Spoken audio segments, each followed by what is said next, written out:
ফার্স্টেই প্রশ্ন হলো, কেন আমাদের বেশিক্ষণ পড়তে ইচ্ছা করে না? আসলে এটা বলতে গেলে অনেক জটিল একটা বিষয়। এটার কিছু কারণ আমি আপনাকে বলছি। এর প্রথম কারণ হলো, আমাদের মস্তিষ্ক সহজ এবং আনন্দদায়ক কাজকে বেশি পছন্দ করে। এই ধরুন, সোশ্যাল মিডিয়ায় প্রতিনিয়ত নতুন নতুন ভিডিও, ছবি আর নোটিফিকেশন আমাদের দ্রুত আনন্দ দেয়, কিন্তু পড়াশোনার ফল পাওয়া যায় অনেক পরে। তাই মস্তিষ্ক সহজেই মোবাইলের দিকে আকর্ষিত হয়। এর দ্বিতীয় কারণ হলো, আমরা অনেক সময় বড় লক্ষ্য নিয়ে পড়ি। এই ধরুন, ভাবি আজ একটানা 4-5 ঘন্টা পড়ব, কিন্তু এত বড় লক্ষ্য দেখেই আমাদের মস্তিষ্ক ক্লান্ত হয়ে যায়, ফলে কয়েক মিনিটের মধ্যেই পড়ার ইচ্ছা কমে যায়। তৃতীয় আর সবচেয়ে রেয়ার কারণ হলো পর্যাপ্ত ঘুমের অভাব, মানসিক চাপ বা শারীরিক ক্লান্তি। এগুলো থাকলে মনোযোগ ধরে রাখা কঠিন। আসলে এমন হবে যে আপনি রেগে গিয়ে পড়ার টেবিল থেকে উঠে শুয়ে পড়লেন।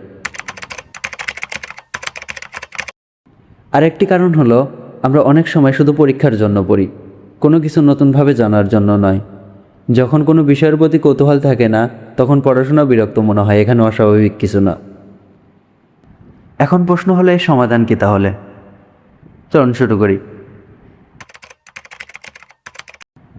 আমি প্রথমেই যেটা বলবো, পড়ার সময় ফোন থেকে সামাজিক দূরত্ব বজায় রাখুন। 2 নম্বরে, শুধু পরীক্ষার কথা ভেবে না পড়ে একটু বাস্তবতার সাথে মিলিয়ে পড়ুন। এই ধরুন, যেমন আমি আজকে 1 ঘন্টা পড়লাম বা 1 পৃষ্ঠা পড়লাম, এটা আমার বাস্তব জীবনে কী কী কাজে লাগতে পারে।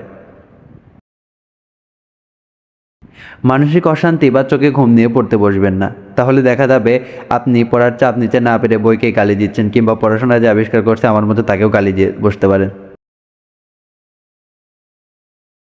বিকেলের সময় একটু খেলাধুলা করতে পারেন। ধরুন ফুটবল খেললেন, দেখবেন ফুটবল খেললে মাথা একদম সতেজ থাকে, যে কোনো কাজ সহজে করা যায়। সকালে পড়বেন। ঘুম থেকে ওঠার পর মানুষের মস্তিষ্ক বেশি সতেজ থাকে, এ সময় ব্রেনের ধারণ ক্ষমতা অনেক বেশি থাকে। পড়ার মাঝে কিছু সময় বিরতি দিন। এই ধরুন চা খাওয়ার বিরতি, এটা আপনার পড়ার মনোযোগ ধরে রাখতে সাহায্য করে। আর শেষে যেটা বলবো, একটা রুটিন মেনে পড়াশোনা শুরু করেন। দেখবেন ধীরে ধীরে এমনিতেই সব কিছু আপনার নিয়ন্ত্রণে চলে আসবে।